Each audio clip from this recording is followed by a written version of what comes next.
Thomas Hansen Kingo was a Danish bishop, poet and hymn writer born at Slangerup near Copenhagen. His work marked the high point of Danish baroque poetry.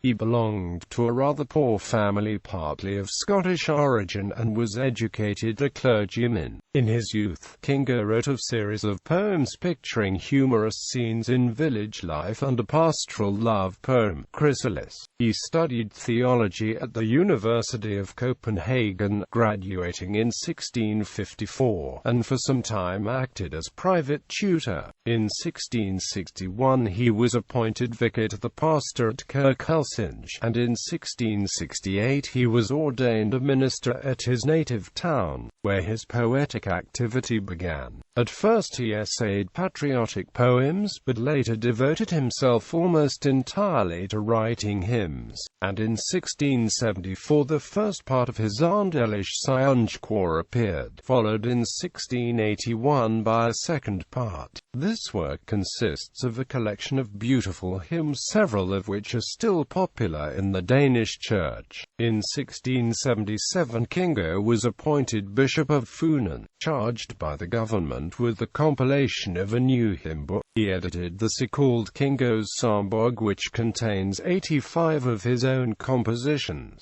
and which is still used in various parts of Denmark and Norway. Some parts of the Danish rural population were firmly sticking to his hymns during the Pietist and Rationalist period, contributing to their survival. The same goes for the Faroe Islands, where his hymns have been in widespread use through most of the 20th century, often sung to quite complicated folk melodies, which may, however, are often be traced back to Kingo's melody collection, or gradual, from 1699. As described by Marianne Clausen in her magnum opus about Faroese folk singing, though not the first Danish hymn writer, Kingo must be considered the first real important one, and also among the Danish poets of the 17th century. He is generally a leading figure. His hymns are borne by a forceful and often Old Testamental wrath and renunciation of the world, switching with Christian mildness and confidence. Both elements are thrown in relief by his private thrift and fighting nature. His worldly poems and patriotic songs are often long-winded and marked by outer effects, but in short version he is unequalled, as in his both plain and worthy commemorative poem of the naval hero Niels Juel.